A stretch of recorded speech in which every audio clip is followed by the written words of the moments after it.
I've got a Glowforge Basic and it's changed my life completely in such a great way.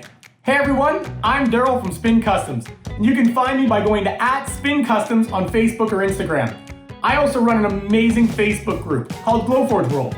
I bought this machine just to express my creativity in a different medium, but what's happened has been so much different.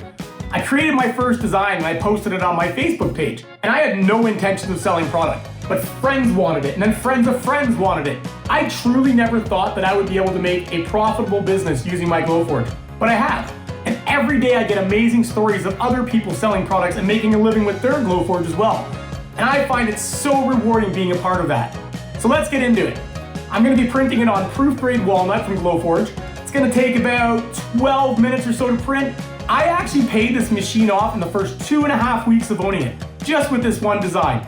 And that's the file I'm going to be running today, because it's still one of my best sellers. Let's go ahead and bring in the artwork that I made for my monogram file. Now I've already added the name to it and customized it using a vector-based program.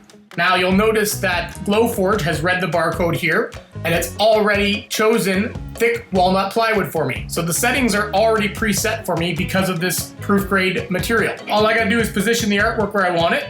Now you have to make sure that it turns red. As you can see, it's turning red and then not red. That's because it shows that it's off into the, if it's off the edges here, it will not be red and it won't print. So if all your artwork turns red like that, then you are good to go. So what I always do here is I always set my focus. So you go to the little 3 dots, click set focus, and I just click onto the material. And basically what that's doing is the laser head, the camera on the Glowforge is measuring the thickness of the material. I'm going to resize this just a little bit just to show you guys you can resize it. All you're gonna do is grab the corners here and drag. And if you hold shift, it'll drag it unproportionately. We can undo, but if you don't hold shift, then it drags it all proportionally. And I want this to be nice and proportionate in there. And there you go, that is it. It is set focus. It's on my artboard everywhere here. The settings are in. It's going to cut at 150 speed and full power. So we're ready to go. Let's click print. All right, I'm back in my workshop. The button is glowing. It's ready to print. I'm gonna make something cool.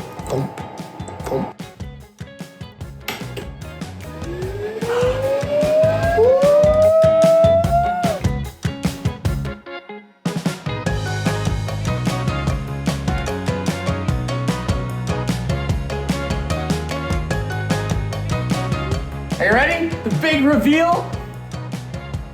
Oh, like butter. Just like butter. Everything. There you go. And the rest, all like butter. Bam, bam. There you go. A personalized monogram for a customer. 30 bucks. Cha-ching! This thing just cut phenomenal. Absolutely amazing. This proof grade wood. There it is, guys. One beautiful monogram for a customer. Goes on a mantle, shelf. They can hang it on a wall. I've had customers do lots of that, but 12 minutes. 12 minutes. 30 bucks in my pocket. Cha-ching! Thanks for watching, guys. That's pretty much it. You can absolutely create a home-based Glowforge business. I'm living proof, we're doing it. We have sold probably close to 1,000 of these now. If you're interested in the files that I create myself, you can go to @SpinCustoms or spincustoms.com and have a look. So thank you so much. Reach out to me in Glowforge World, the Facebook group. I'm happy to help anybody. Thanks, guys.